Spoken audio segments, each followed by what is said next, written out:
C'est les vacances sur la chaîne Techno et tout au long de ce mois d'août, on vous propose le best-of des vidéos de cette saison. Et on va jeter un œil maintenant sur une vidéo qu'on a réalisée il y a quelques semaines de cela, mais qui, vous le verrez, va être rattrapée par l'actualité fin octobre. On va parler de Windows 8 maintenant. Tiens, non, je te laisse, je vais me baigner. Oui, t'as raison. Non, je vais me baigner, Salut. Ouais, le seul problème c'est que... Je te laisse mes pieds, je vais plonger. Ouais. Le seul problème, c'est que quand il plonge, Jérôme, il y a de l'eau partout. Mais enfin bon, c'est pas grave. Oui, donc, le Windows 8, on l'avait pré-testé, en tout cas manipulé, téléchargé, il y a quelques semaines de cela, et on vous avait donné tout simplement notre sentiment. Alors bien sûr, Windows 8 a évolué depuis, hein, il y a eu des fonctionnalités qui ont été rajoutées. Mais viens J'arrive, attends, je lance la vidéo et j'arrive. Hein. Et donc voilà ce que ça donnait, Windows 8, c'était au printemps dernier. Trop bonne. Et à noter que Windows 8 sortira fin octobre. Regardez, c'était il y a quelques temps de cela. Bonjour à tous, bienvenue sur la chaîne Techno.tv, l'actualité high-tech au quotidien.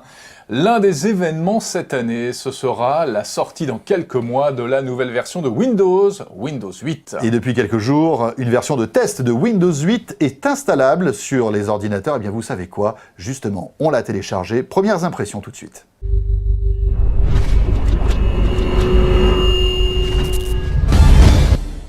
Et avant de parler de Windows 8, petite précision, demain sur la chaîne Techno, un spécial annonce d'Apple avec peut-être l'annonce de l'iPad 3, il y a de fortes chances quand même, et ça sera à suivre tout au long de la journée sur la chaîne Techno.tv, restez là.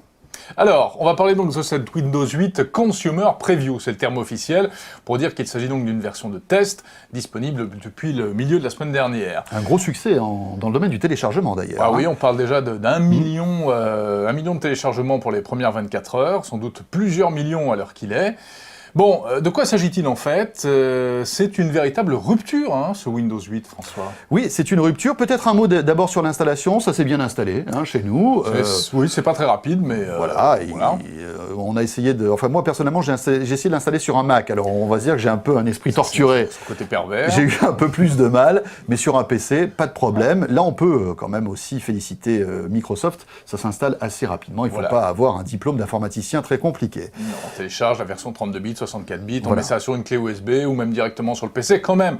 Il faut conseiller à tous ceux qui nous regardent, si ça vous tente d'essayer, si vous n'êtes pas super pointu en la matière, vous pouvez le faire, hein, mais mieux vaut, alors c'est gratuit, et mieux vaut quand même un PC sur lequel vous n'allez faire que ça, donc un deuxième PC que vous n'utilisez pas au quotidien, puis même s'il est possible de créer une partition spéciale, etc. Parce qu'il faut rappeler que c'est une version de test, qui donc n'est pas terminée, n'est pas totalement stable, pour laquelle il n'y a aucun support technique et qui puis en plus deviendra inutilisable dans quelques mois. Voilà, qui va s'expirer dans quelques mois lorsqu'on n'en saura plus sur la version définitive. À ce moment-là, elle sera inutilisable. Hein. À noter aussi une chose, ça s'installe à peu près sur n'importe quelle machine, même si vous avez un vieux PC qui a 4-5 ans, ça fonctionnera. Attention malgré tout au netbook. Vous savez, ces petits ordinateurs qui ont eu énormément de succès il y a quelques années, ça s'installe facilement. Windows 8, le souci, c'est que eh bien, la résolution des écrans en général des netbooks ne permet pas d'avoir toute l'interface métro, et là, ça ne sert à rien, ça ne marche pas. Voilà. Donc, alors, dommage si vous avez un petit netbook. L'interface métro, tu as lâché le mot, c'est vraiment ça la grosse nouveauté, c'est ce qui se voit, c'est ce dont on va parler tout de suite. C'est la vraie rupture, la première vraie rupture par rapport à Windows 7. Hein. Exactement, c'est donc d'abord une rupture esthétique. On retrouve sur l'écran du PC et aussi sur les tablettes, puisque cette version de Windows 8 est faite également pour fonctionner sur des tablettes, les fameuses tuiles de Windows Phone, hein, de ce qu'on appelle l'interface métro. Voilà, des petites tuiles qui vous permettent en fait d'accéder très rapidement, soit à des raccourcis programmes, soit à des programmes directement, ou à des fonctionnalités comme la météo, comme Word, ou n'importe quelle fonctionnalité en fait d'un ordinateur. C'est un peu déstabilisant au début parce que autant on commence à avoir l'habitude de voir cette interface sur des petits écrans, mais là sur un grand écran comme ça, au début on se dit oulala, où sont mes petits? Est-ce que je vais pouvoir retrouver mon Windows d'antan que j'aimais bien? Alors d'autant plus que certaines choses ont quand même radicalement changé, et notamment nous avons perdu. Et nous sommes un peu émus de vous l'annoncer ici, mais nous avons perdu le bouton démarrer. Le bouton démarrer qui est en fait invisible sur la version, on va dire, le bureau traditionnel de Windows 8. Parce qu'il faut quand même expliquer que vous avez deux interfaces hein, sur Windows 8. La version métro, l'interface métro, avec les tuiles dont Jérôme parlait il y a un instant. Et puis, il suffit d'appuyer sur un petit bouton pour retrouver l'interface traditionnelle qu'on a l'habitude d'avoir sous Windows 7, mais là, le bureau classique, en bas à gauche, plus de bouton démarrer. Voilà. Vous cherchez désespérément et vous ne trouvez pas cette petite fonctionnalité dont on a l'habitude de se servir, hein, qui permet, d'avoir la petite barre de recherche pour retrouver en fait les programmes que vous voulez ou les fichiers, mais aussi après tout ce déroulé de programmes avec les accessoires, etc. et tous les programmes qui s'affichent. Donc là, on est un peu déstabilisé. Hein. C'est vrai. Alors ça peut s'expliquer. Pourquoi ce choix de Microsoft? En fait, il semblerait que Microsoft se soit rendu compte que les utilisateurs ne se servaient que très peu de ce bouton démarrer, parce qu'en fait, sur un PC, on a l'habitude aujourd'hui soit de faire des raccourcis sur le fond d'écran, sur le bureau, soit d'épingler les applications dont on se sert le plus souvent sur la barre en bas. Du coup, ils se sont dit, eh bien, allons à fond dans la rupture, exit le bouton démarrer.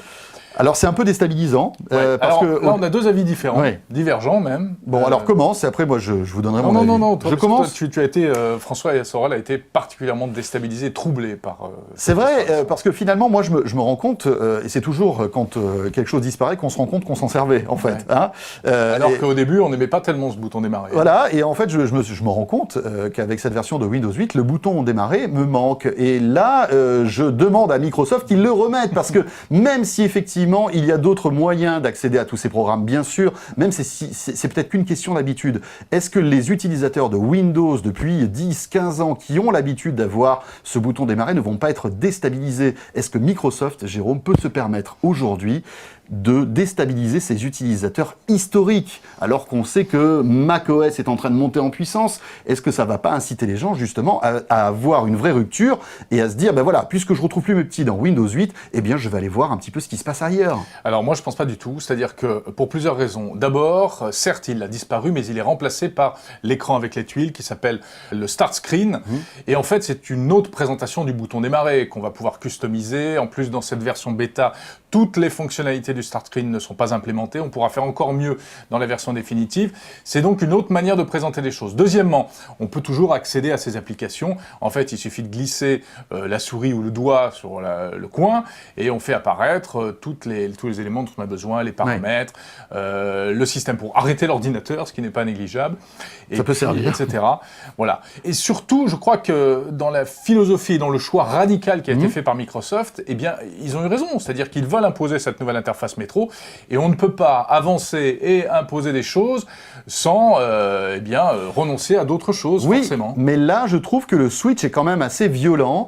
Il faut pas oublier que plus de 90% des PC aujourd'hui tournent sur Windows. Hein. Il y a une population, il y a plusieurs milliards de personnes qui travaillent sur cet ordinateur. On a beaucoup d'habitudes. Est-ce que Microsoft peut se permettre justement d'avoir une rupture technologique aussi importante? Cela dit, il s'agit d'une consumer preview, on est à plusieurs mois de la sortie de la version définitive de Windows 8, peut-être que cette barre du menu démarrer reviendra si effectivement il y a une remontée, on va dire, des utilisateurs et utilisateurs mécontents. Donc s'il y a des millions de manifestants dans les rues pour réclamer le D'ailleurs, moi j'ai préparé ma banderole, retour du menu démarrer, je vais aller un peu manifester dans ma rue. Bon, je ne sais pas si ce sera le sujet de société qui va occuper l'ensemble du public dans les mois qui viennent, mais effectivement, peut-être que devant une hypothétique mobilisation, Microsoft pourra faire demi-tour. Bon, machine arrière, c'est peu probable. En plus, le but du jeu, il ne faut pas l'oublier, c'est d'uniformiser les expériences entre tous les écrans, entre le smartphone qu'on connaît déjà, les tablettes, Windows 8 sur tablette qui va arriver, donc cette version, et puis les PC. Et le but du jeu, c'est qu'on retrouve son univers, le même univers sur tous les écrans. Donc il y a une logique à tout ça. Alors, autre nouveauté intéressante de ce Windows 8, c'est le magasin d'applications. Attention, il faut un compte Microsoft pour s'y connecter. Alors, un compte Hotmail, par exemple, suffit, un compte Windows Live. Mais d'ailleurs, dès qu'on installe Windows 8, il faut créer ou utiliser son compte Microsoft. Alors, c'est un peu déroutant parce qu'on n'avait pas besoin de faire ça avant. Enfin, cela dit, maintenant, sur tous les OS, il faut ça, que ce soit Apple ou même Android. Si vous voulez vous servir de la plupart des fonctionnalités des systèmes d'exploitation aujourd'hui, on vous demande un mail. Plus question de rester anonyme. Voilà, plus question de rester anonyme. Et puis surtout, ça permet après de faciliter les téléchargements, etc. Le magasin qui est, alors pas encore énormément fourni, mais on peut télécharger des petits jeux, des petits programmes comme ça. C'est quand même, là aussi, c'est étonnant. Hein. Avant, on allait télécharger des programmes sur Internet. On téléchargeait les programmes. Enfin, il y avait toute une manipulation qui était assez fastidieuse. Là, un peu comme sur iTunes ou sous Android, vous cliquez et paf, votre programme se télécharge et ça se rajoute à l'interface métro. C'est assez impressionnant. Voilà, donc ce n'était qu'un très rapide coup d'œil sur cette interface métro. Ce n'est pas un test, bien évidemment. C'est juste des premières impressions qu'on peut peu dégagé. On voulait vraiment nous donner notre avis très rapide. On y reviendra bien sûr sur Windows 8. On aura moultes occasions d'y revenir avec des tests plus poussés bien sûr. Donc à suivre, on verra effectivement si en fait il s'agit d'un bêta-test mondial de la part de Microsoft qui va lui permettre d'affiner encore ce nouveau système. On se retrouve demain sur la chaîne Techno.tv, portez-vous bien et n'oubliez pas de nous retrouver un peu partout sur le web, YouTube, Dailymotion et puis sur la chaîne Techno.tv. Et puis surtout demain, donc on parle de l'iPad. Oui, salut à tous. Peut-être l'iPad 3, c'est pas sûr encore, même si c'est un peu un secret de polichinelle. À demain.